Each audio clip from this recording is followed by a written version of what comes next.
think of some profound statement that I could make, and that's about as profound as I could be. And that is, isn't it wonderful to be here? And isn't it wonderful to be family and to belong to our family? Let's see, we'll get started now. We will ask Keith Krill if he will come and give us our opening prayer.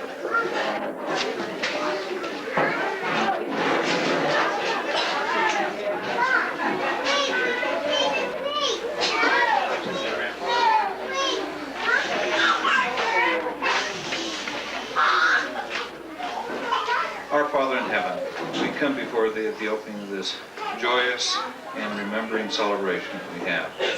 We are thankful for the opportunity we have of being together and renewing friend and family acquaintances and sharing experiences and memories that we have one with another.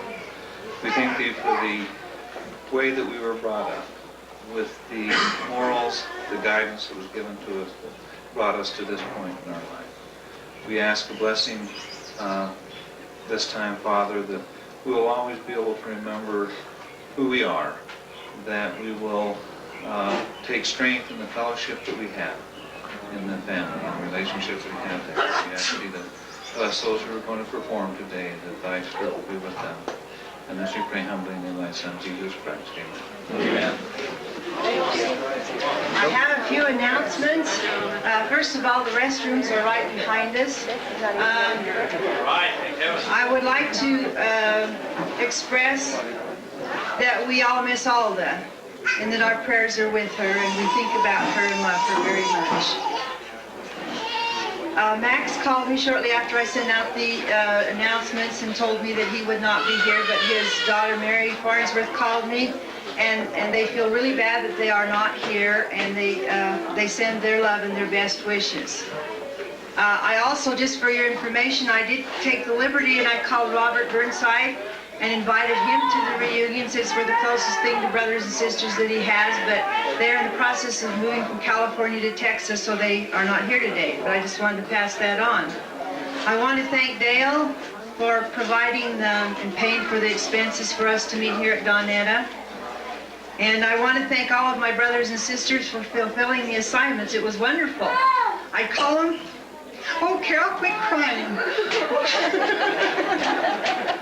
I call them and they'd say, yes, I'll be glad to do that. My daughter-in-law called me this last week and said, I don't know how you're doing it with all these weddings and Relief Society president and family reunion. And I said, well, I worked on the reunion in February and everybody said they'd do it. It's just all going to all put together, and it is. Isn't this wonderful?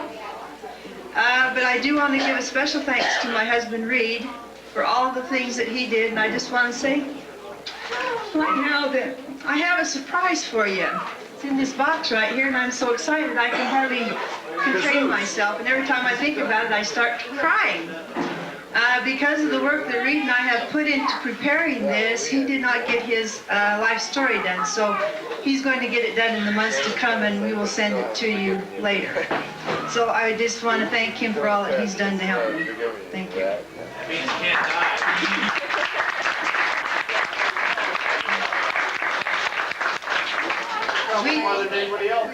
We'd like to now move along with some introductions. I'm going to admit the opening hymn, and I would like to have us introduce our family, and we'll start in birth order. And I'd like to ask the oldest brother to come down, come up here, and you introduce your family. And I want you to tell us how many are in your family and how many of them are here, and have your family stand up that are here. And I want you to take one of the chairs up here.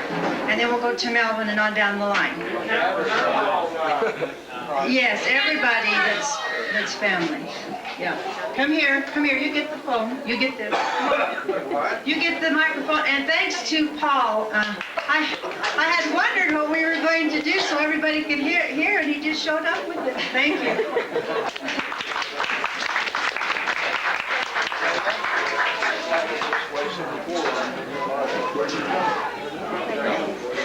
Well, I don't care if they give you on video or not.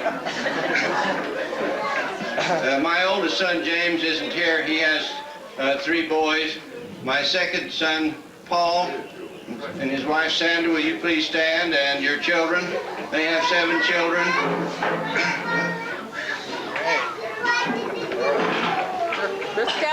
Social people. Okay. Then my third son is not here. He's driving truck, hopefully to get here sometime today. But his two children are here, Angela and Mark Dean, if they'll stand. Yeah. Thank you. The next is my daughter Levon and her husband Gary, and they have 4 children. I'm not going to tell you all their names because you won't remember them anyway. You can look at their name tags and find out their names. Oh, I didn't introduce my wife, Kathleen, in case anyone doesn't know my wife back there. She's back in the back, the mother of all these 10 children. Okay, after Levon comes Rolf, and Rolf isn't here. He might be here sometime this weekend. He has 1 boy, but Rolf isn't here. The next is Rex with his 6 children, Rex and Kathy, his wife Kathleen, and their 6 children. Next comes Claude, and Claude went down to Salt Lake City yesterday to take his test for certification for nursing, and hasn't returned back yet. But his son Bronson is here, right over here. Craig and his wife Gina, and their 2 children over here. Renee and Darren, and their 3 children. And then Carl.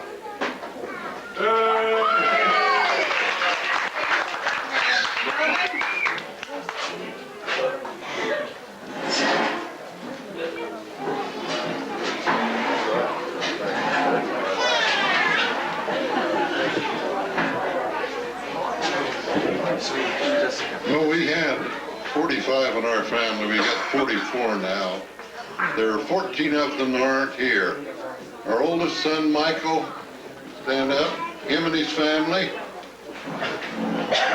There's one of theirs that isn't here. He is on a mission in Chile, and Cammie has her call to Chile also. Next is Julie, and 3 of her children are here. Her husband and 1 child are still working today. Then we have Carolyn, who lives at home with us and takes care of us. And that's a full-time job.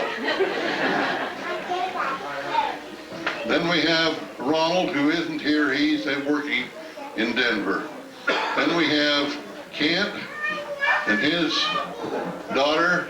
His son is back in visiting his mother in Pennsylvania. Then we have Stephen, Diana, Diana, and 3 of her children. 2 of her children will be flying out tomorrow. Her husband will be coming out in a couple of weeks. He is tied up in his business, so we won't be able to make it. The boys are at scout camp. Then we have Stephen, and we have 2 of his children here with us, and the others 2 children are working. And then we have Kevin. Kevin is just driving up now there. He's been off. He left his kids' shoes at home, and his children are here. Where's Tasha? Tasha went with him, and Austin went with him. So that's our family. We're all glad to be here.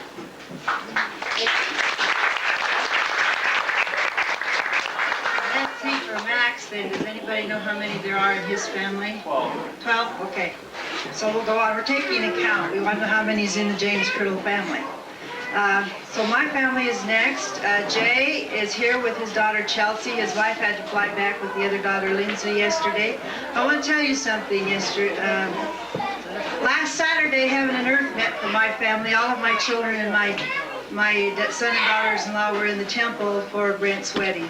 And that was a very special day for us. Okay, Jay Marilyn and her family. Don has started a new job and he's not here. He has 3 children. By the way, I have 27, there's 27 in ours and 17 are here. Okay, Don. Okay, Bessie, where's? In the bathroom. Oh, well, you see Bessie. All right, Bessie is making an entrance. Everybody, come on.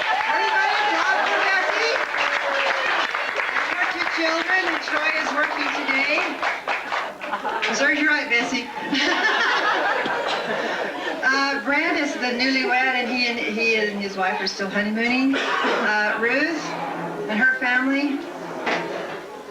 There. James and his family. And Laura. And you wanted to make an announcement for everyone, Laura? I'm getting married. All right, thank you. Okay, Carol.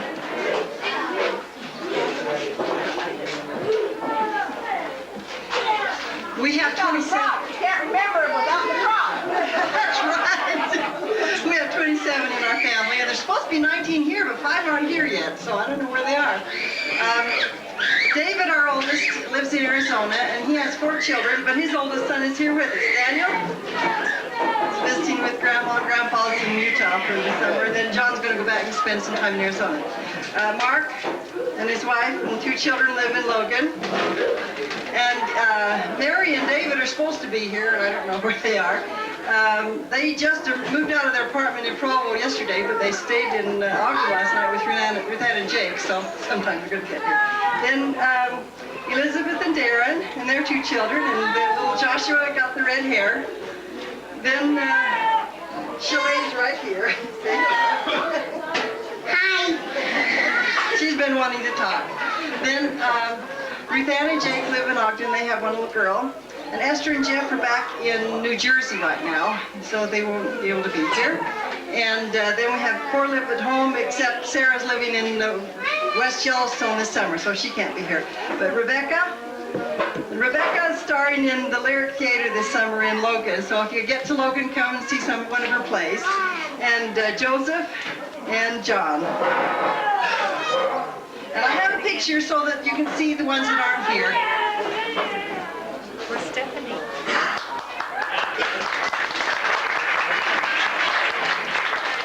There are 19 in my family, and 2 are not here. And I'm going to do it different. I'm going to start with the youngest. Brenda, would you like to stand up? Brenda is 16, and Quinn is 18, and our missionary is not here. And then we have Diane and her family, Astor's her husband, and 3 little boys. And then we have Sherry and her husband, Tim. And then we have Kristen, and her husband's missing, but he is a doctor. He's Dr. Lynn. He's just a dentist and sitting in practice. Anybody in Colorado that needs dental work, please contact Kristen. Then there's Judy and her husband, Daryl, and they have 2 boys and 1 girl. Okay?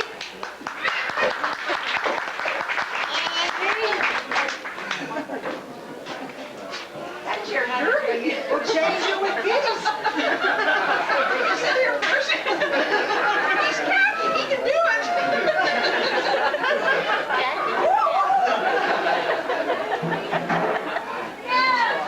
Hi, let's see. My family's not quite as extensive as everybody else. They kind of shrink down as they come down. There's 5 in my family. 4 of them are here.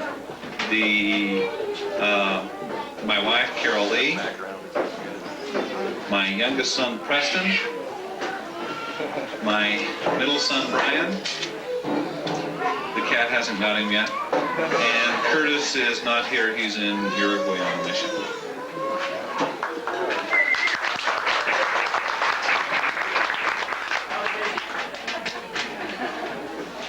I'm Clyde. My family's not with me, but if you want to see what they look like, I brought a picture of them. I have a 15-and-a-half-year-old girl who's going on 19, a 13-year-old son, 11-year-old son, and a 4-year-old girl. Okay, if you'll stay here with me, I don't know if you remember last time that we had this reunion, I taught the brothers and sisters a cheer, so if you'd all get around in a circle and put your right hands out. This is the cheer. Make a circle around, come around. Right hand in.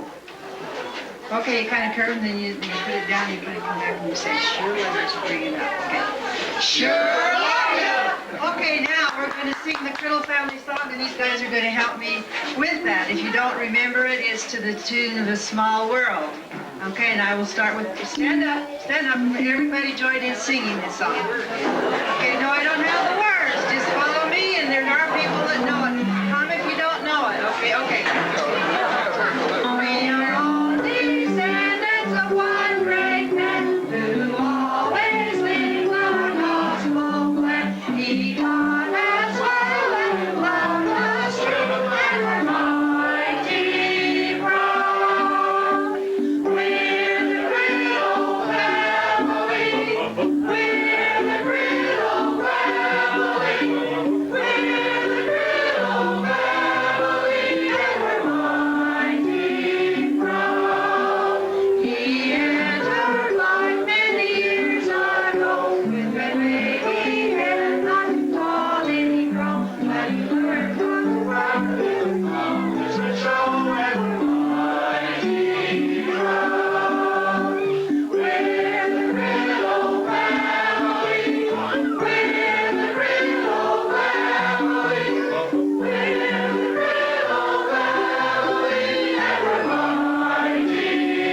things and in the kindest way. He has a wrinkly, twinkly smile. He's jolly all the day.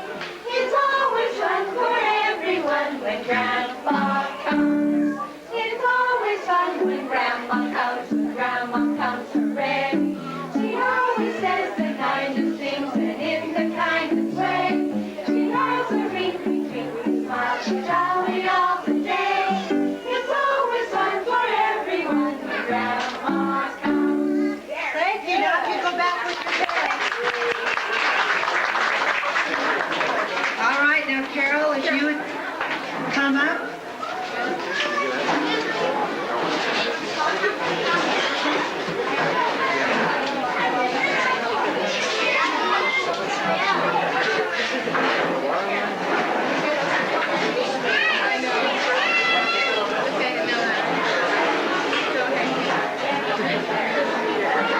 Bonnie asked if I would give the tribute this year for Daddy.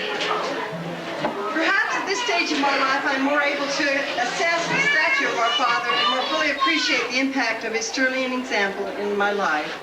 We're no longer beginners as parents. We have discovered firsthand the challenges and demands that come as parents.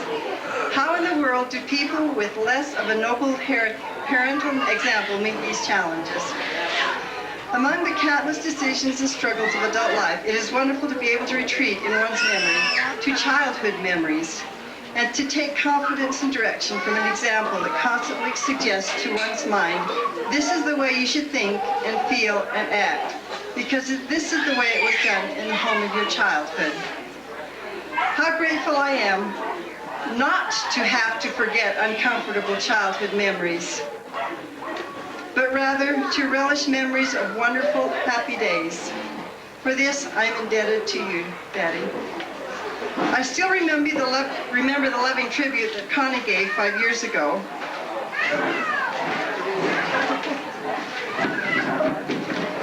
Today, with all of my heart, I echo those sentiments, and I would only add a couple of personal reflections.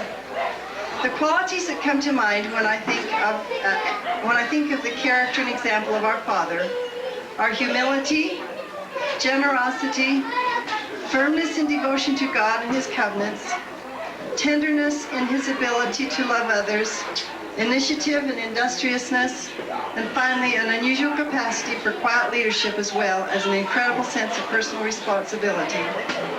For me, these qualities are not merely golden platitudes, but are completely personified in the actions of Daddy. Just a word or two about his capacity to love. Someone has said the greatest thing a father can do for his children is to love their mother. And all of us have seen the vivid portrayal of that love in our home. Innumerable are the times I remember Daddy saying, I love you, not only to Mother, but also to the rest of us. It was from Daddy that I learned the meaning of courtship. Glenn and I have sought to follow his example from the first days of our association on through these mature years of our marriage. Daddy's ability to love was a dominant part of his administration as a stake president and has been felt in his community associations. It seems to me in my growing up years that he even loved the farm animals. Just a word about Daddy's example in spiritual things. How I love to hear him pray. I've never heard more eloquent prayers than those that have come from his lips. For someone who only had a 6th grade education, I am astounded at his command of the language, and particularly prayer language. But more significant than his words is a feeling associated with prayer. He speaks with God not only in childlike humility, but with the same familiarity that one approaches a close friend. His words are equally impressive at the pulpit. During his years as stake president, I loved to hear him speak. Others felt this way, and that became apparent in the many invitations he received to speak at funerals. How well I remember our conversations at the dinner table on Sunday afternoons. Who knew the gospel well enough to answer any gospel question that might have surfaced in Sunday school class earlier in the day? So indelible were the impressions on me from Daddy's spiritual leadership that I determined early on that the man I would marry would need to have these same qualities. I think Connie and Jean must have been influenced in their choice of husbands as well. In recent years, I've seen an additional evidence of his tenderness, patience, and love. as Alda's health has declined. The demands upon him have continued to increase. This he has graciously accepted in an hour-by-hour basis, despite his own physical limitations.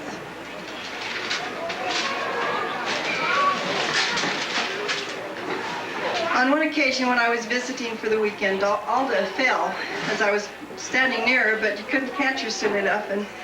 But I reached to try to assist her, and almost immediately Daddy was in the bedroom with a look of concern and tenderness that touched my feelings. He tried to balance himself on his walker with one hand and reached out to try to help Alda. Though frail in his own body, his only concern was for his beloved Alda. May I also take this occasion to express the debt of gratitude to Dale and Kathleen, who have assumed tremendous responsibility in watching over Daddy and Alda. We're really, truly grateful for all that you're doing. Thank you, Daddy, for being a good man, for making us proud to be your descendants, for making it a wonderful experience to come home, and for the treasure chest of memories we have had as children in your happy home.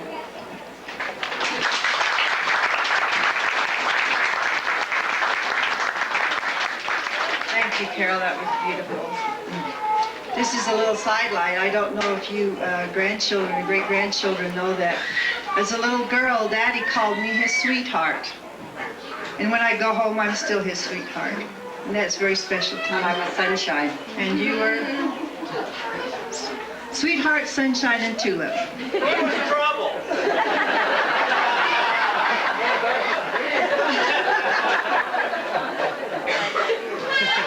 Clyde has the number of descendants, Daddy. Now, does this include this Vesta and Alda and everybody?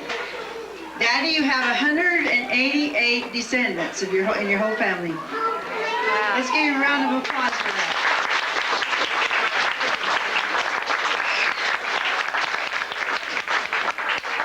There are 119 here today.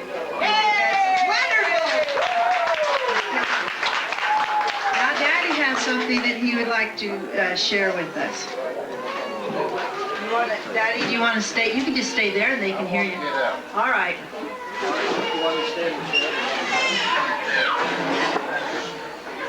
Let's get a chair for you. Well, let's bring the wheelchair around.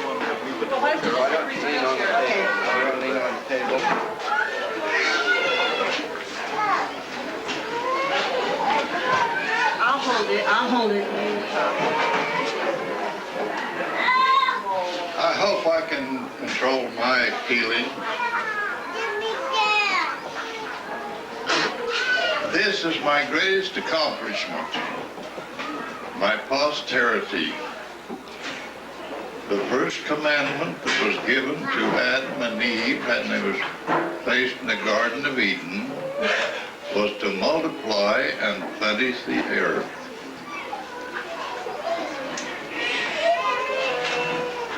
I received a patriarchal blessing and I was told that I would have a posterity like unto Abraham.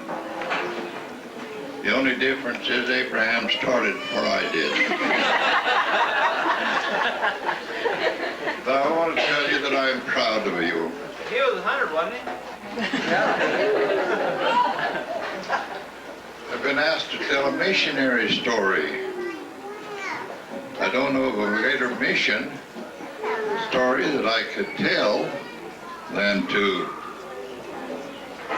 tell of the missionary work that's being done in my family. I was given a paper just shortly before coming down here by Keith, and he knows it better than I am. He prepared it. I'm going to ask him to come and tell just what the missionary... He's going to do that later. He's going to do that Yeah, later, but it's in you're the going program. to get it then. All right.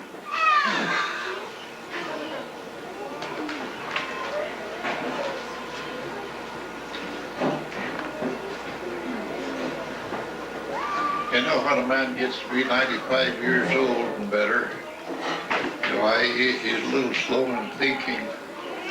And I never prepared a talk in my life. When I went into the mission field, instead of having prepared lessons and the like that they give now, we were told to store your mind with useful knowledge and let the Spirit of the Lord bring it out, what you should say. And I've always tried to keep that in mind, storing my mind with knowledge and depending upon the Lord. And I want to testify to you that I know the promptings of the Spirit. I've felt it and I've been told that I've talked on things that people wanted to know, answering their questions and never having been spoken to before about it. I was told when I went into the mission field that we didn't have loudspeakers, but in our talking, talk to that person in the back row there, and if that person in the back row could hear you, why, don't worry about the others. And so I developed a strong voice in speaking on the streets. When I went out, we held street meetings. And I've had people tell me that they heard me talking on the street about a block away. The Lord blessed me with a strong voice. But I want to tell you the missionary work is the most wonderful work we can engage in. Your work in the mission field is different than mine was. I went into the mission field without any training in Salt Lake, military or missionary training. I never had any seminary work or institute, had an 8th grade education, and without any training was sent down to the Ozark Mountains in Missouri. You know what happened in Missouri. But I never was run out, and the Lord prepared the way before me. I want to testify it to you that the Lord was with us. I shall never forget the first meeting I held when my companion and I, as we landed in the Ozark Hills.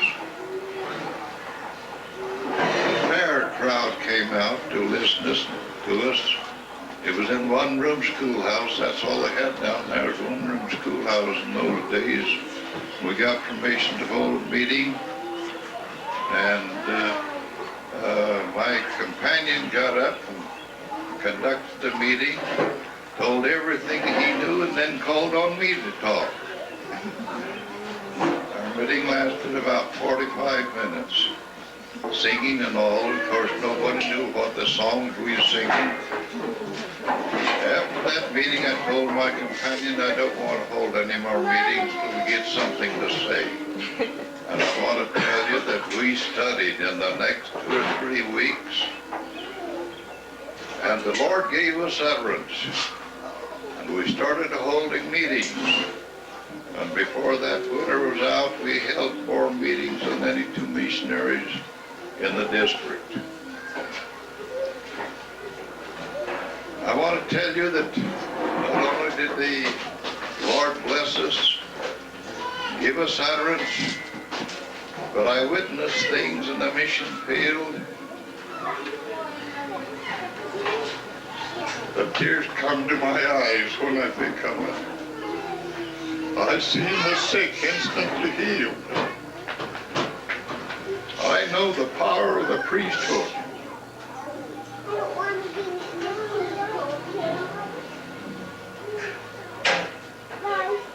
I want to tell you another thing that's happened in my life. I went back to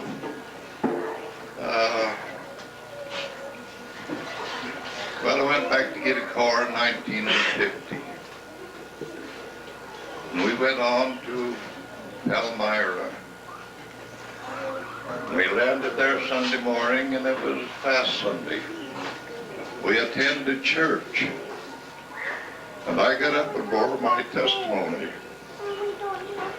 The man that was running the Joseph Smith farm was a resident from the lad.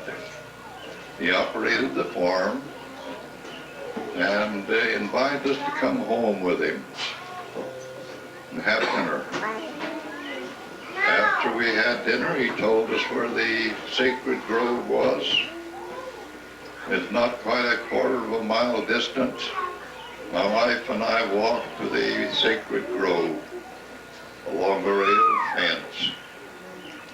We sat in that sacred grove and we meditated and thought. The afternoon he took us and showed us around Elmira, pointed out the different buildings and took us to the Hill Cumorah. I've been there since and attended the pageant in the Hill Cumorah. At night he invited us to spend the night with him. And something happened that night that I don't know how many's had the privilege of sleeping in the room where the angel Moroni appeared.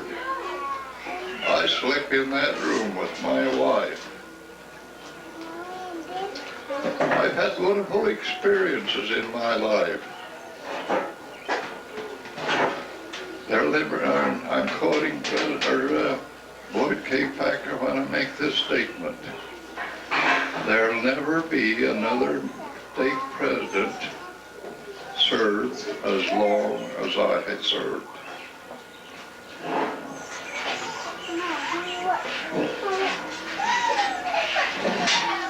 I want to bear testimony to you that I know that the Lord directs this work. As an illustration,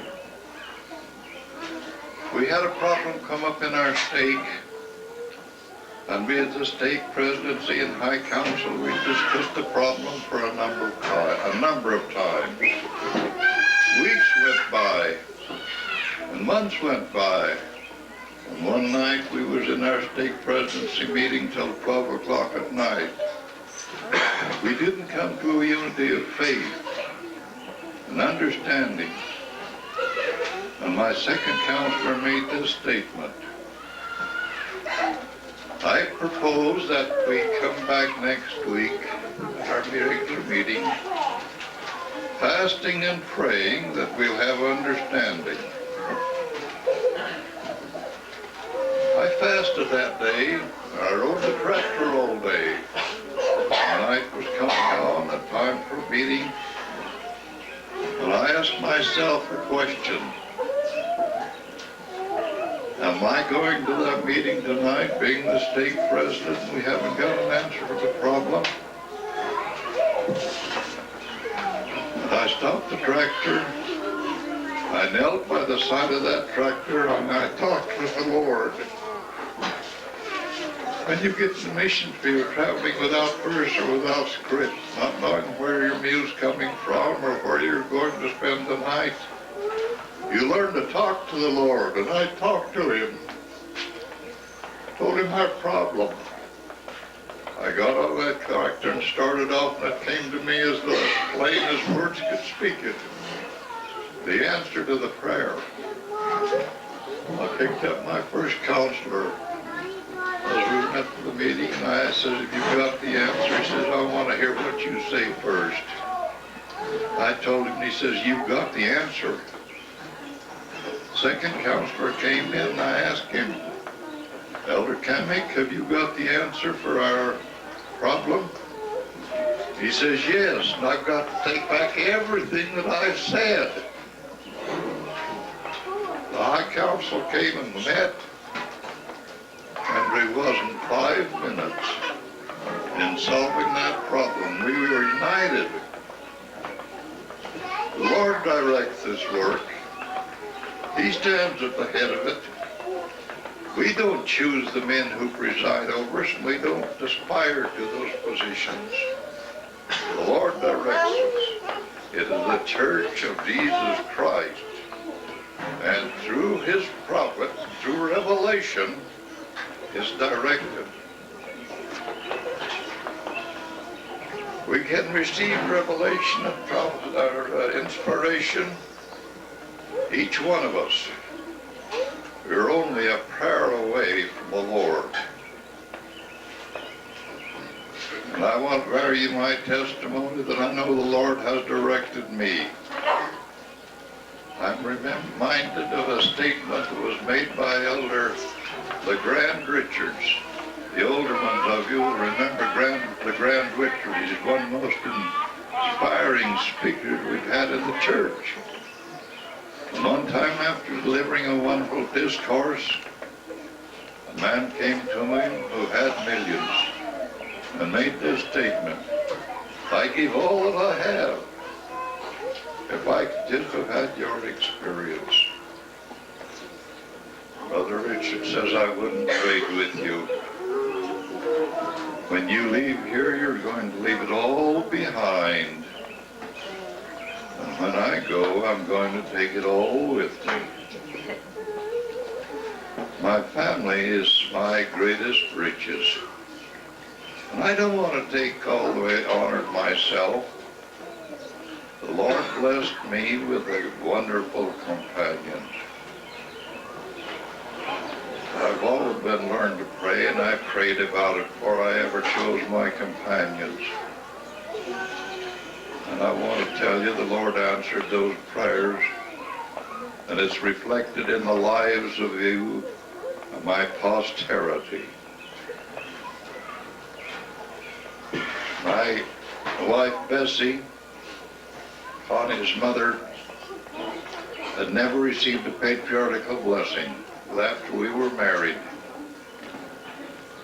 And she received her blessing, and the patriarch told her this: in the absence of your husband, and by the way, I was just a counselor in Ward Bishopric, in the absence of your husband, the responsibility will rest upon you in training the family. I thought I was going to die. She was going to be left alone. I wanted to provide for her, so I took out extra insurance. I never realized the answer until after she passed away. And it came to me: who's been training the family? You've been in the field in the daytime. You've been awake at night with stake work. And she's had the responsibility of training the family. I'm proud of them. She trained them to have the highest of ideals. And I don't think you can find very many families that have the record that I do. There's 2 bishops in my family. That's my direct sons. Clyde's a bishop now. Dale's been a bishop. My son-in-laws, I'm proud of them.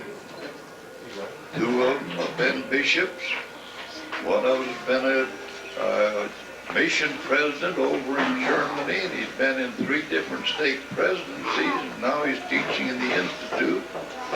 And there's 2 of them here today that are stake presidents. The Lord blessed me with a choice posterity, and I'm glad you're among them. May God bless you. Be on speaking terms with the Lord. Go to him with in your prayers and in faith. He guides you. That doesn't mean to say that you're not going to have your problems, your challenges. We'll prove them herewith. See if they'll do all things whatsoever they are commanded. We're here to be tested. And that's the gospel plan. That we're tested, we learn, and we grow. And the Savior has made it possible that we can exalt ourselves. He can't exalt us. We have to do it, but he's made it all possible. And it's the only name given under heaven among men whereby we may be saved. May the Lord bless all of you. Thank you, Daddy.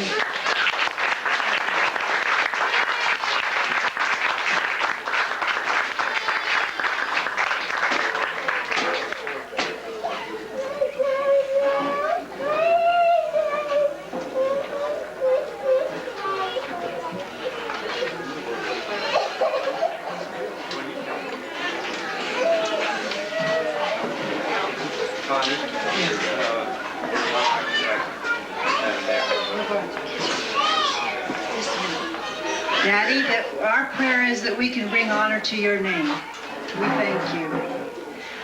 Now we're going to move on to the next part of the program, and that is we're going to honor our older brothers, and we'll start with Dale's family. I just want to say something first to begin with, and that is, as a little girl growing up, I've come to realize what an influence my older brothers had on my life. I just felt secure and loved and joy, and I can't thank them enough for what you did. Thank you. So we're going to move down, and would you take a chair with you? And I think they need the room. And we're going to turn it over to Dale's family, and then to Melvin's family. It's a family, not me. Lane? Just get the chair.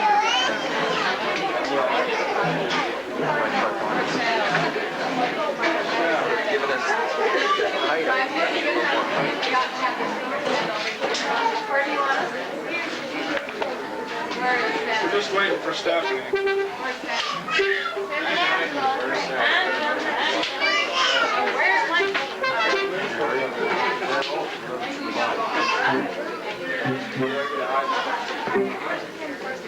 Down there.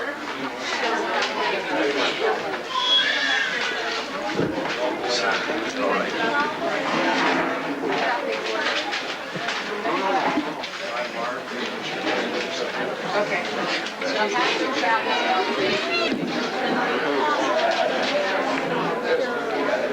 You guys voice together down there, but just let you can. Okay, that's good. That's good. They can do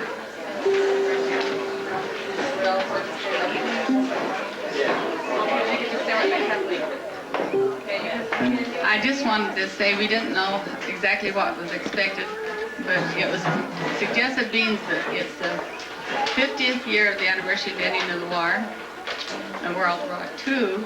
We decided we'd honor Dale for his service, and that's what this skit's all about. And we give thanks and our gratitude to Sandra, who composed this skit, and Paul on his music, and our grandsons are going to wear Dale's uniforms, more or less, that we have left.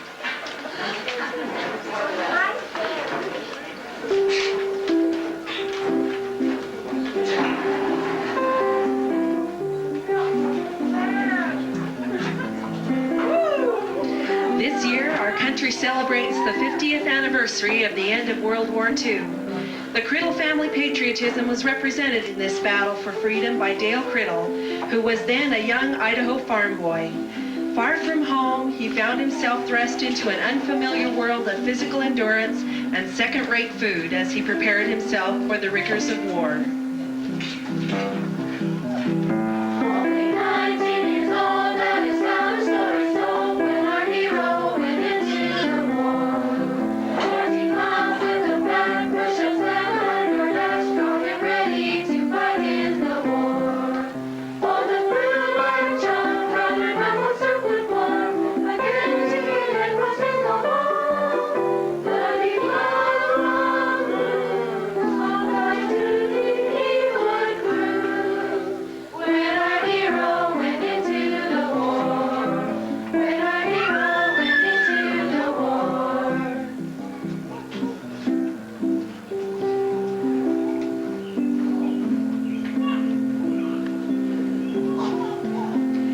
Yes, young Dale did find an occasional pleasure in the solitude of guard duty when the moon was full.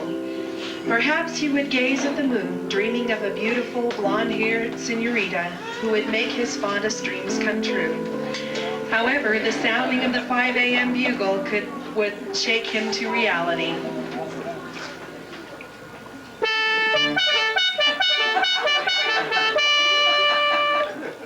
You gotta get up, you gotta get up, you gotta get up in the morning. Oh, how I hate to get up in the morning. Oh, how I'd rather be lying in bed. All I can taste is heavily and step upon it heavily, and then I'll spend the rest of my life in bed. Someday I'm going to hear the bugle. Someday I'm gonna find you dead. And then I'll get the other cup, the one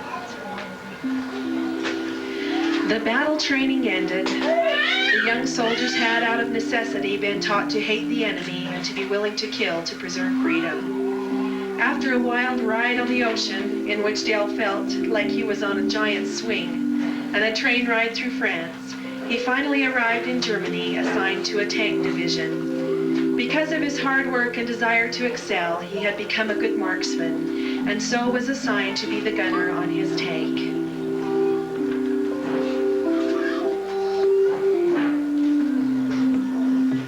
Sailing on a ship we buried, he reached the Scotland shore. By train through France to Germany, it was time to join the war. He searched for guns and weapons and took them all away. Serving in a tank division, fighting through an endless day.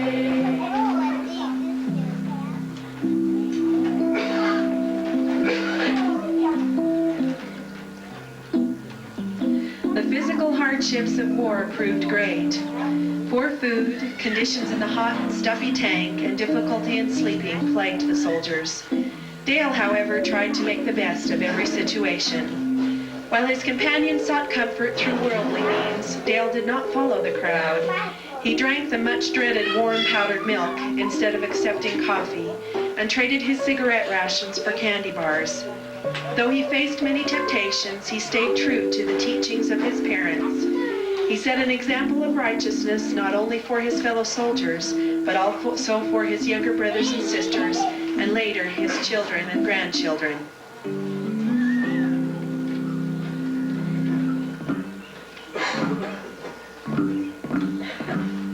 He faced severe conditions, but he tried to do his best, and he had to keep his standards safe and put it to the test. Now all he kept his faith, the righteous man he did begin, in serving brought honor to his head. Serving well his God and country, serving well his God and country, serving well his God and country, in serving he brought honor to his name.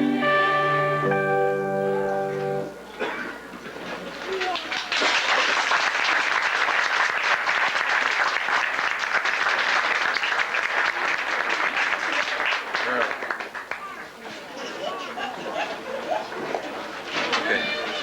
Thank you. While they're going off of the stage, I have just a word to say. I remember when Dale and Melvin met a whole lot of children. That's an experience the same older brothers off. And I'm so grateful to them for the lives that they lived and for keeping the commandments while they were there. Because that's why we're here today. Thank you.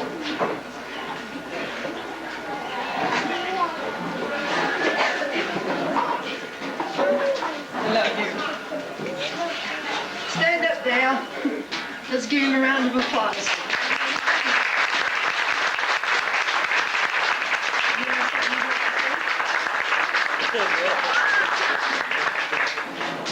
I wasn't very large in these uniforms. I was about that size when I went in the service, 127 pounds. All right, Melvin, Sharon.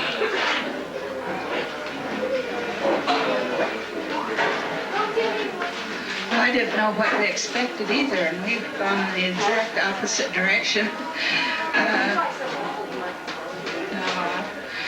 Probably can hold. I'm a good microphone holder. So I've kind of chosen to honor Melvin through the things that ways that he's meant a lot to us in our lives, and I've asked some of the children to add a few things. So, as you all know, Melvin, the ones that grow up with him, and nieces and nephews too, what a kind and good person that he is, and how considerate and caring and concerned. He's a very gentle type of person, and he loves his family very much. He's a good worker. He's optimistic. It's a good thing he was, because I'm a pessimist, so we just kind of balanced each other out very well. He loves to sing, and we'll pass that on to his family. And he's a good friend. I just want to tell a little incident here lately of a family that he taught as a home teacher in a ward that we've been out of for 16 years. This fellow thinks so much of Melvin that when he has problems, he always calls Melvin and asks him if he can help him or talk to him, and he's always willing to listen and to go out of his way to help anyone that wants to have his help. And because of the type of person he is, he's been a very good husband to me. He's always shown love and concern for me. He's always been grateful for the things that we've done. I remember some of the meals when we were first married were pretty awful.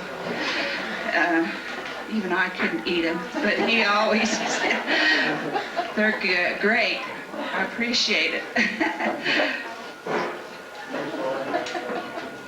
He was grateful for the type of home that I kept, and he's a romantic. It was really great to be married to somebody that's a romantic. He's always giving you hugs and kisses and telling you how much he loves you, and this is special in my life. We've really had a good marriage because of these qualities. I remember when I was ill, he even turned into a nurse for me. He learned how to irrigate the drainage tubes and to change dressings, and they were pretty awful. I thought I died from the smell of some of the infections and stuff I'd had, and he took care of all that so I could be home and be with the family. And I appreciate him for that. And I know he loves his family very much. He's always been happy over their successes and sad over the problems that they have had. Whenever there was a new baby on the way, and they came often in our first years, he was so thrilled and happy and glad to welcome each one. I remember especially one year when things hadn't gone too well for us and we were pretty poor. We were quite often, but they say that that's the times you remember best, and I think it is, because you go closer to each other and you learn to appreciate the good times more. He had been working at a furniture store and had to stay late for Christmas Eve, and they gave him a bonus check. We hadn't had enough money to go Christmas shopping yet, and he found a store that was open and went out and got all the things for Christmas that year, or as much as he could, and brought it home for the family as he got home about 9 or 10 o'clock. He's very sentimental. He cries when the kids are married and when they're going away and when joyous things have happened. He missed his missionaries so much when they were out on their missions. He would say every day, "Oh, I wonder how they're doing. I hope they're doing all right. I sure miss them." I got some comments from some of the kids. I kind of combined them and put some of them together, but I'd like to read you what they've said. One of the things that I think of about Dad, that he has always been there for me. I remember one time when I was teaching a class on the priesthood, and I'd asked Dad to come and tell my class what he taught and about the priesthood and what the priesthood means to him. As I was telling my class that we had a special person coming, they wanted to know how I knew that our guest would show up. And I explained to them that our guest was someone I had counted on all my life, and that he would be there because he said he would be. And that is the way he has been for me. Whenever I have had major decisions to make or problems to solve, he has been there for me. Because of Dad, I have learned to appreciate good music. He loves good music to listen to and he loves to sing. As we traveled, he would sing the church hymns, and I have many favorite hymns because of these songs that he sang to us. He didn't have the best voice in the world. In fact, I think he was probably maybe the only one that's been invited to lead the choir.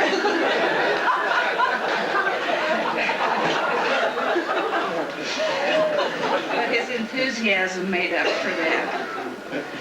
He sang them songs that Grandpa had taught to him, like Johnny Calushahan, The Thousand-Legged Worm, The Little Boy Went Walking. Our kids all grew up with those songs.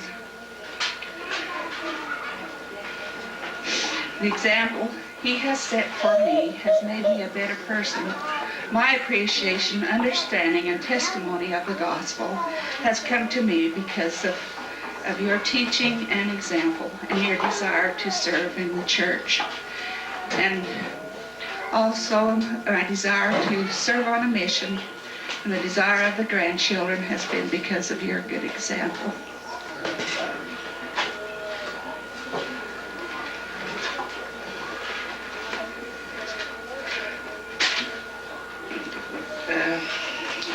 He's been a wonderful grandfather too. The grandchildren all love him. First thing they do when they come to our home is, "Where's Grandpa?" And he'll hold them on his lap and sing to them. And he loves to play with them and to tease them. And he tells them his stories. Spencer, one of Diana's boys, here this week staying with us, said, "I'm not going to get out of bed until Grandpa comes and says, 'Up and at 'em.'" So Grandpa had to come and tell Spencer up and at him before he could get out of bed the first day he was there. Melvin has been a caring and loving son. He's been concerned about his father and his mother and brothers and sisters all through our married life. And I know he appreciates and loves them, and he's grateful for the example that his father gave to him, and he credits him with the way his life was gone because of the good example that he had and the teachings he had as a young man. Melvin also loves the Lord. He has a strong testimony of the Savior. He's always been willing to serve when asked to do so. It doesn't mean that he's perfect in any way, but he has been willing, and he's always had a desire to do so. He has served 2 full-time missions, as well as state missions, as a president of the 70s on the High Council, president of the State Young Men's, taught many classes. He served as a branch president, is now serving his 3rd year in the Temple, 2 in Ogden and 1 in Bountiful. I'm very grateful for the years that I've had with Melvin. We celebrated our 45 years of marriage in this last month, and I'm grateful for our life. We've had many ups and downs, but we've always loved each other and our family, and we've been happy. I'm grateful for this. The family's going to come up here and sing a song, and Melvin chose this song, so it's How Great Thou Art. It's one of his favorite hymns, and one that he sang as we were traveling.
Would you like to say something, Melvin? You can see how blessed I was to have older brothers like that. I remember when I was a little girl and we had to move to town because of the rationing of the gas, and we hadn't quite, so I could go to school, and we hadn't quite moved to town. We were in the process. I was going to school, and I remember that they let us off at the church there to walk up to the house, and that was a long ways for a 6-year-old little girl to walk. And I remember Dale walked with me and encouraged me, and Melvin had walked from the high school, and he passed us on the way, and he said he'd go get the chores started, and he did, but Melvin was doing what work needed to be done, and Dale was walking along with me. Got me home. That's one of my vivid memories, and I'm grateful to my brothers. Thank you. Let's see. Now we're going to move on and have a report on our present missionaries, a real short report. I'm going to ask Jean, and then Melvin, and then Keith, just a short report, and then Keith will tell us about where in the world the Criddle missionaries have served and they are serving. So we'll do that now. Our son Bruce has the distinction of serving an international domestic mission, which means that he is in Roseville, California, but he's laboring among the Hmong people. And that's just fine with me because it was about a year ago that I got a call from the mission president and he had an emergency appendectomy, and I'm surely grateful that he was not in a third world country and I'd have to worry about all of that. He did spend about 3 months doing some work with the English people. They had 50 missionaries from their mission go home, and there were replacements, and so he was working with a Hmong branch as well as an English branch. Now, Hmong is spelled H-M-O-N-G, so it's not like, it sounds. And it's a very strange language, as when he's called me on Christmas and Mother's Day and Father's Day, it's a very strange language. And in 4 months and 4 days, we will be able to pick him up. It's in November, and he will be coming home. The Hmong people are an Asian people. They're a very close, strong tradition, strong cultural people, very slow, very reluctant to change as far as change into the church. Bruce was probably one of the most prepared missionaries I have seen go out. And if successes of a missionary is having lots of baptisms, you can't really say he's had a lot of success, but he's certainly been a good missionary. He's worked very, very hard and taught very many people, but he's learned a lot of lessons. He's very often commented in his letters, just before he went on his mission, he went up and spent an afternoon with Grandpa Criddle. And Grandpa spent the entire afternoon sharing his missionary experiences because they had something in common. 75 years minus 1 day, Grandpa went on his mission when Bruce went on his mission in November. And Grandpa went to the Ozarks, as he indicated, and kind of a close-knit people, reluctant to change, and that's kind of what Bruce is facing, close-knit people reluctant to change. When I asked Bruce, as he called on Father's Day, what do you want me to tell them when I give you a report at the reunion, he said, tell them I love Jesus Christ. He said, tell them I knew the church was true before I left, and now I feel it deeper than I've ever felt it before. So he may not have lots and lots of baptisms, but he is growing himself and getting stronger and trying his very hardest, and he does send his love to everybody here.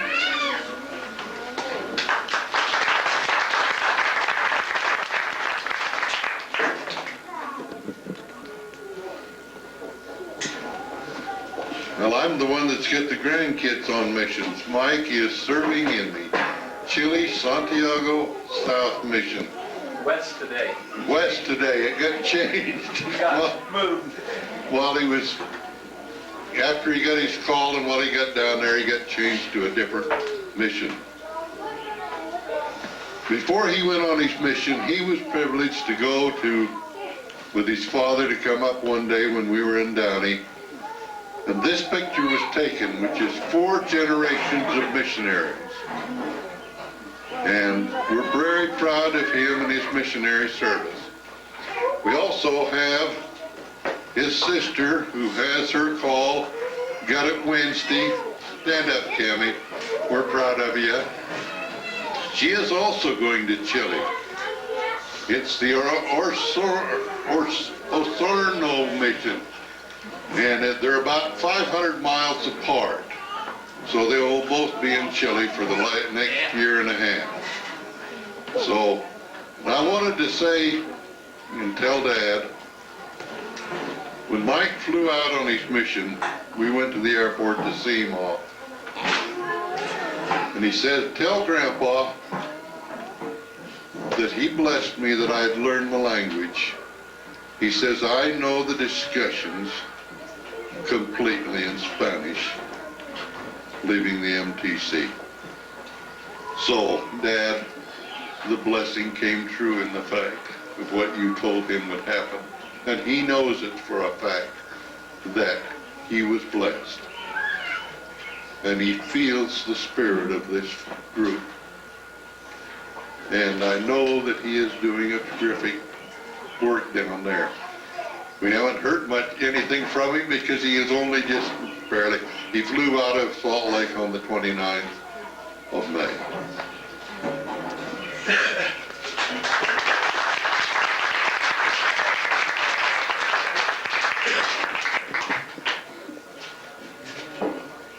First of all, I'll give the report on Curtis, and really his mother should be up here giving a report because but she doesn't want to do that, so I'm going to do that. For all of those who have not sent missionaries out yet, it's an interesting experience when they go to the MTC. And the thing that I would point out to you that we saw with Curtis when he went there is one of those things is they're going on with their life. You're remembering all the past memories, and they go on with their lives. So they take you into the MTC, the parents, the kids sit down there, the missionaries sit there, they have about a 20-minute discussion. Now we drove 16 hours to get there, we drove 16 hours to get back, and the meeting lasted 30 minutes. Not only that, you sit there and the mission president talks, and the mission president wife of the MTC talks, and then they say, missionaries, you're to go out that door. And parents, you know, you can go out that door. And the missionaries are all excited and getting ready to go, and they get up and leave, and they never look back. Parents are... and they never look back. And that's probably the way it's going to be with the rest of their life. They just don't look back. They keep going. We flew up to see him off when he flew out July, a year ago now. And the last instructions I gave him was said, when you get to the gangplank of the airplane, turn and look back. And anyway, that's the advice I'd give those who haven't sent it. Just be aware they're interested, they're going on with the rest of their life, they're not going to look back. Curtis is serving in Uruguay, and he did have the gift of tongues given to him, I'm sure, when he went down there. When he called us to tell us that he had got his mission call, he opened the envelope when he was on the phone with us, and he says, I'm going to Uruguay Mount Video. Not only that, Curtis, as well as my other kids I'm finding out, don't know how to roll their R's. They can't say ruffles have ridges. They gargled when they did that, but he told us that he would practice when he was riding his bicycle, and he can now roll his R's, and he's doing quite well. He's serving in his third area. He has a oro. For those of you who speak Spanish, that's gold. Translate to greenie, as we know it. He's teaching somebody that came from Woods Cross, Utah. What he tells us is that it was a real cultural shock for his companion when he got there. He told him it was like a 2-year camping trip, and he's much more comfortable with that. He's had a lot of success. His testimony has grown. He shares that with us. He's preached to us in the letters that he sent home, and the 2 phone calls that we've had from him. Unfortunately, we're probably only going to have one more because I don't know if I can afford many. It's $1.80 a minute when you're talking to Uruguay. It's even more when he called collect. He, as I said, has had a strong testimony. He has a real, I think, understanding of who he is, the advantages and things and privileges that he had in growing up in the church and the advantages of growing up in this country. And he's been quite, as I said, quite successful. And we share the joy that he has in his mission. Now, we're stopped. We're now moving on to the report that I had on service. I was asked by Connie to read. Did you want those handed out? Not yet. I'm gonna give them to you. On the wall, I listed a thing on service, and I'm just going to kind of briefly run through that. Connie had asked me to put up a map of where people had served so that they could get an idea of that. There's a couple of problems I had with that, is that many of the countries that people served in were very small countries. England was covered up by all the dots. Germany had even more dots. So, they were all clustered in those areas. So I instead have done a report. It's a 5-page report. First part listing all the missionaries that have served, the areas that they served, where they served. The 4th page over listing the areas of service so that you can get an idea of where they were and the total years of service. And the last page you can see is a timeline that I did. I listed descendants of Dad, starting with his mission, and I listed also spouses. On the timeline tree, the spouses are on the left-hand side, the descendants are on the right-hand side. Now, it's a little difficult for me to say this for sure because of the way that it came out, but as best I can tell, there's been a missionary in the field serving constantly since 1969. There hasn't been a time that they haven't been serving. And if you look at it, it looks like a Christmas tree. I'm sure it's going to get even bigger. As I tried to count it up, and again I had difficulty because some people went on 2 missions, some people went as couples, and so it's difficult to tell how exactly to count that. But as best I can tell, descendants of James A. Criddle have served 52 years of missionary service thus far. Those that have been called out to go. Spouses have served 32 years. They have served in all continents except for Africa and Antarctica. They've served in North America, South America, Europe, Asia, Australia, and the islands of the seas. They have learned a multitude of languages. For those who, I'm not going to go through all of them, but for those who get a chance to talk to Darrell Baird, you might impress him by saying ketchup on your mustache. Ketchup on a fanny. Ketchup on your fanny? Did I get that wrong? Oh, ketchup on your fanny? I got that wrong. I thought it was something about mustache, but oh well. Ketchup on your fanny, that's even better. That's Truckies. As I said, they served in the islands of the seas. Military service, Dale, Melvin, and Max all served in the military. Dale and Melvin during the World War II time. Max served just at the start of the Korean War time, as I counted it. If there's any mistakes as dates or spelling, I apologize about that. I'll be willing to correct this and get it back to you. Also, descendants have served in the Army, are serving now in the Army, not descendants, but in-laws are serving now in the Army and Coast Guard. So there have been 4 direct descendants and 2 in-laws that have served in the military. I have 45 direct descendants who have served missions, 26 in-laws that have served missions. Anyway, that's it.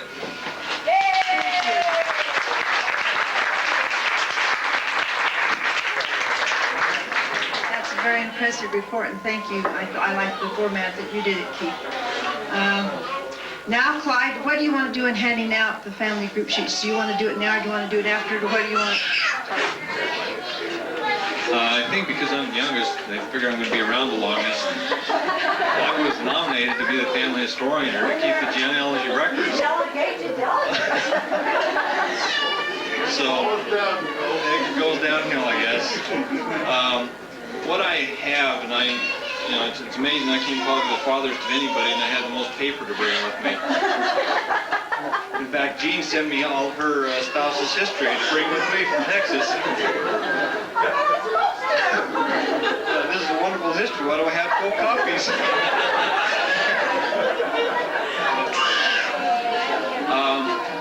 asked everyone to forward to me all the updates. I think the last record that we passed out was probably 5 years ago, so everything went up to 1990. And I got a majority of those things in. It's interesting. Gene gave me a call once and wanted to send me some things, and I says, well, why don't you just put it on a computer diskette and send it to me, and I'll merge it in with my records, and then I won't have to type this stuff in. And so I walked her through the process of putting it on a GEMCOM file, and a week later it showed up at my home. And I was pretty impressed, and so I put it into my computer and I merged it, mashed it, and I was just very happy with everything. I did it in half the time I thought it would.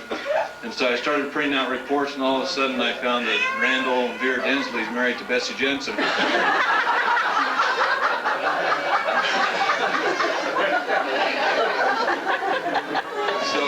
I had to do some quick editing. So I would caution you as you go through this, please be a little understanding if you find that you've got some spouses or children that you don't know.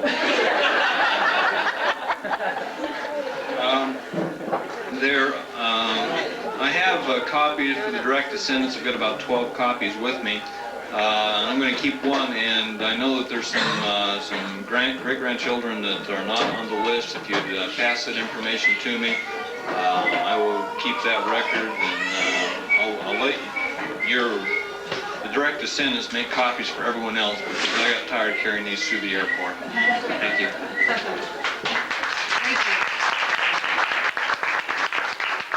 I've also talked to Clyde about making sure that we have all this history into the church, so that this information is there. We're working on it. We want to have the update today, and before we get that into there.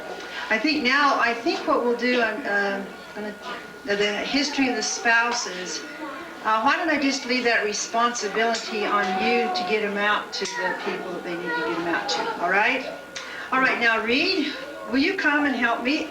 We're going to see what's in our surprise box. Yay. I hope it's kazoo.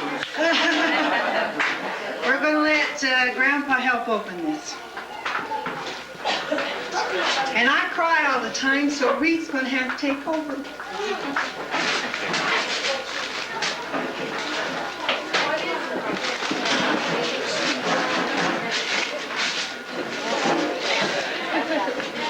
Why don't my brothers and sisters come up here behind me? Good, Dad. Now open this, take a picture of whatever it is. Start your camera. Well, they're all the same. Oh, by the way, the folders are donated by Hewlett Packard because they were free. Free advertising, too. Okay. Reed, would you take and lift up the one and read it so everybody can see what it is? This is what they look like.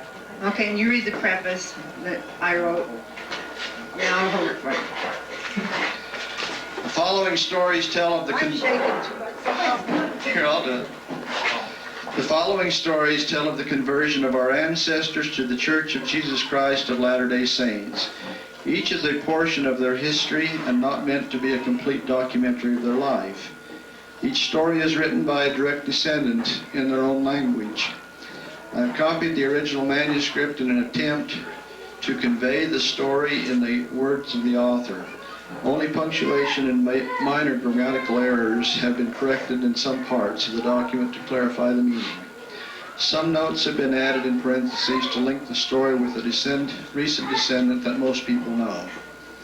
It is with a deep sense of gratitude for our heritage that I share these convert stories with you. I have felt the Spirit prompting me to gather these conversion stories of our forefathers and convey their love of the gospel of Jesus Christ. As I have studied the lives of these valiant ancestors, I can only feel gratitude to them for their faithfulness, sacrifice, and devotion. I feel we are youth of the noble birthright. Please share these testimonies with your children and grandchildren. And additional stories would be appreciated. My deep appreciation and love go to my daughter-in-law, Gretel Ann Gardner, wife of James Gardner, for her many hours spent typing and correcting most of the document. Also, I express appreciation for my husband, Reed Gardner, for his encouragement and assistance in completing this task. As you read these stories, I pray that your heart will be touched, as mine has been, and your desire will be to stand firm in the gospel of Jesus Christ and carry on. With the love of all, Connie Gretel Gardner. We hope you enjoy these. It's amazing. Clyde is the family picture he never was before. Right on that lap. We did a little photo magic. That was a twinkle in his eye. Now he's the same age as Keith. Well, I knew that was a problem, but I thought I'd be tricky. These stories have really touched me, and all I can say is... But I still don't have one of the cups that was on the fireplace. This has really touched me. I have collected all of the stories except for the pincock on the daddy's mother's side, and I didn't get the story of the Salveson conversion, but I have the others. And I just want to make a few explanations. Daddy, will you tell us how your mother and father were related? Besides marriage? They were related back in their lines. If you'll turn, I don't have the family tree on all of them, but if you'll notice this William Taylor and Elizabeth Patrick and William Taylor and Elizabeth Patrick are the same people right here. They run back into the same line. 10 and 11 and 28 and 29. Now what I've done is I've given this to the direct descendants, my brothers and sisters, and your charge is to copy them and give them to your family. I learned more about the Salvesons reading that, but it was really interesting. I didn't know Dale, Conrad's name was Dale. I didn't know until I read it. I've learned a lot. Another thing of explanation is that on the Junius side, the Jensen side, Serena Jensen was married to David Jensen, and Serena and Julia were sisters. And so when you're reading that, if you don't understand that, you might get confused. But I've tried to make it so that you can understand who it is that you're reading about. And also I was interested to find out that the Jensens were the first settlers in Preston, Idaho. So when you go through there, I just thought that was very interesting. So I hope it'll touch your heart as it's touched mine. Thank you, Connie.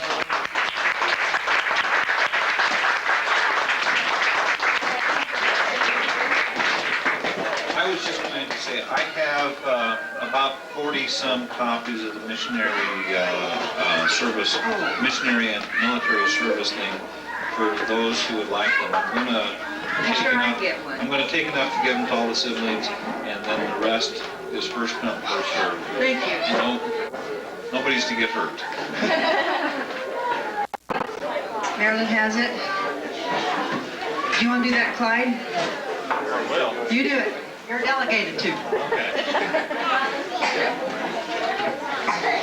Dad found this in some records he was going through, I guess, yesterday, in preparation for the reunion today. He shared it with me, and he was planning on sharing it with everyone else, but I thought that this would be very interesting to all that were here. It says, this is the excerpts from the testimony of Junius C. Jensen, who would be Bessie Jensen's father, in Anna Burnside's Treasures of Truth book, written in Preston, Idaho, April 20th, 1933. When I was about 16 years old, my brother Peter had just returned from a mission to Norway, and when he and I worked together one afternoon, he said to me, Junius, can you say that you know the gospel to be true? Do you feel that the Lord has blessed you with this personal knowledge? If you do not have that testimony, I promise you that if you will ask the Lord in prayer, asking in faith, nothing wavering, you will be given a testimony so that you will know for yourself. I told him that I couldn't say that I knew the gospel to be true, but that I had faith that it was. As the hours wore away that afternoon, that promise made to me by my brother impressed me more and more, until when it came time for going to bed, I was sleeping alone. I knelt down by my bed and asked the Lord in faith, believing that my prayer would be answered, to show me if the church was true, that I might have a personal testimony regarding the same. When I laid on my bed, the room appeared to become light, and a voice spoke to me, telling me that the gospel was true, that Joseph Smith was a prophet of God, that the church, that Jesus is the Christ, and that if I would be faithful always, paying my tithing and doing my duties as a member of this church, the testimony would always remain with me. And now I bear you this testimony, that I do know as I live, that God lives, that He is the Father of our spirits, that Jesus is the Christ, that Joseph Smith was and is a true prophet by the gift and power of God. Thank you very much.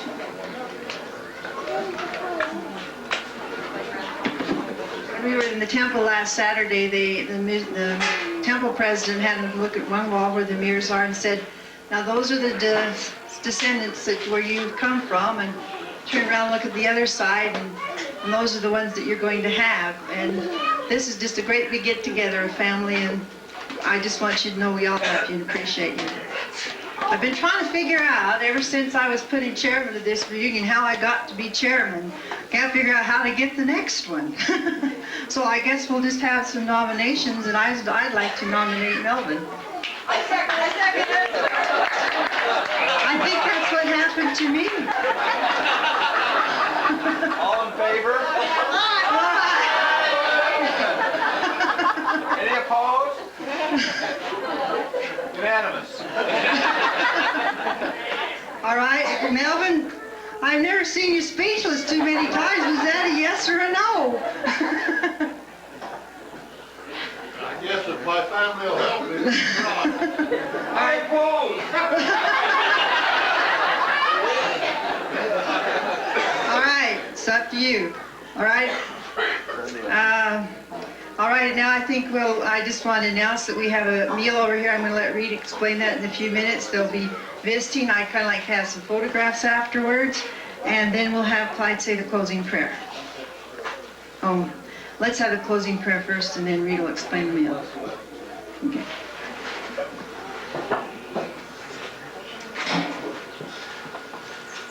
Our Father which art in heaven, we're very thankful that we could be together as family and as loved ones on this special day. We're grateful, Father, for our rich heritage, for the training and teaching which we have received, for the love which we have felt. We're grateful for the association we can maintain one with another, and we prepare to move forward in our lives and in our situations. We pray that this same sociality will exist in the coming life. We are thankful for our Father, for our mothers, and we pray that Thou will bless them. Help us to honor the names which have been given to us. We're thankful for being able to arrive in peace and safety.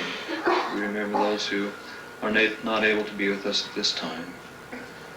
We pray that Thou bless this food which we are about to partake of, that will nourish us and strengthen us. We give Thee thanks for all which we have, and we say this in the name of Jesus Christ. Amen. Amen.